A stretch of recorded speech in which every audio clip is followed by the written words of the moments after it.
So this is one of those things that's really important for your tooling, but the problem is it can be really easy to get it wrong. And we're going to talk about how to do it and how not to do it.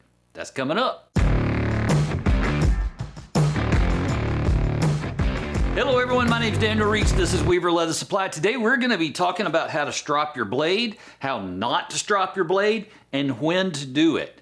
To do that, let's go ahead and jump in. We're going to grab a brand new fresh blade, and I'm going to show you where to start. So if you'll grab your blade and look at the beveled part of your blade, what you're going to see if you've never done this before is you're going to see striations in there from where they beveled the blade.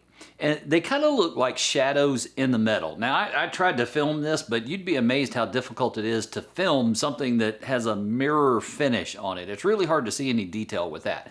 But these stripes that are in the blade from where they ground it and put that bevel in there, those can actually create a lot of drag. So we're going to start by eliminating those. And this is how we do it. This was a trick that I picked up from Jim Linnell, and he's given me permission to share it. But essentially what we need to do is, instead of a one-step stropping process, we need a two-step stropping process.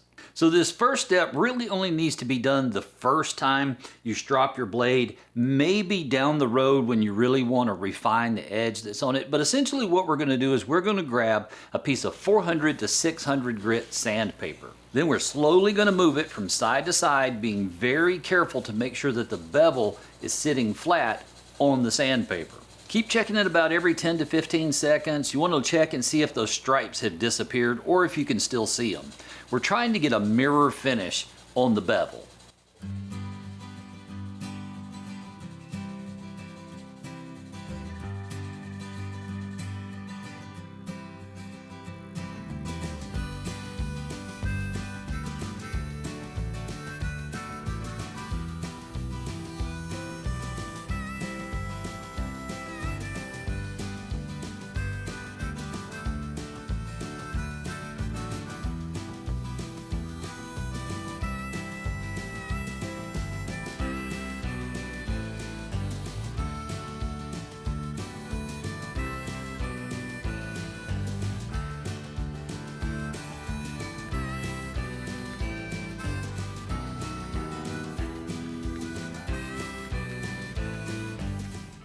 Once we're happy with the shine on the bevel, then we can move to the leather strop. And for that, really all we need is a strip of leather and some jeweler's rouge. Now, two questions I come up against quite a bit, and that is, what side of the leather should I use to strop my blade? And two, what color rouge should I use when I'm stropping my blade? Well, the answer to both of those questions is, it really doesn't matter. And I've checked with some people who've literally been doing leathercraft longer than I've been alive, and their answers line up with my experience. And that is that the color of the rouge, it really doesn't make a difference. So use whatever color you want. I use the red jeweler's rouge from Weaver. We'll put a link in the description for you.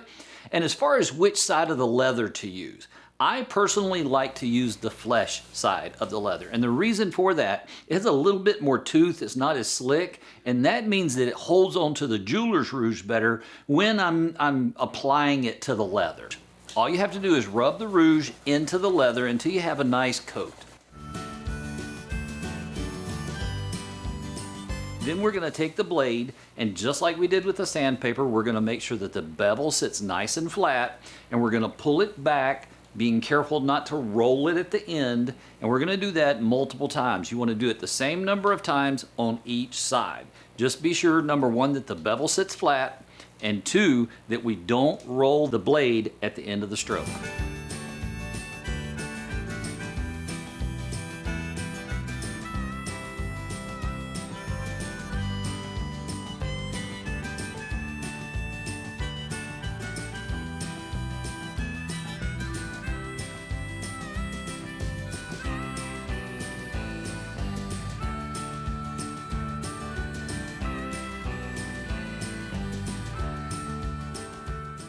So what about when should you strop your blade? Well, there's two easy answers to that. The first one is you always strop your blade at the beginning of any tooling project. So if you're getting ready to cut something in, you need to strop your blade. And number two, you want to strop your blade if you feel your blade starting to drag or stutter as you pull it through the leather. And with that, you should have a blade that's sharp and ready to go. Well, that'll do it for this video. I will see you in the next one. And in the meantime, go make something amazing.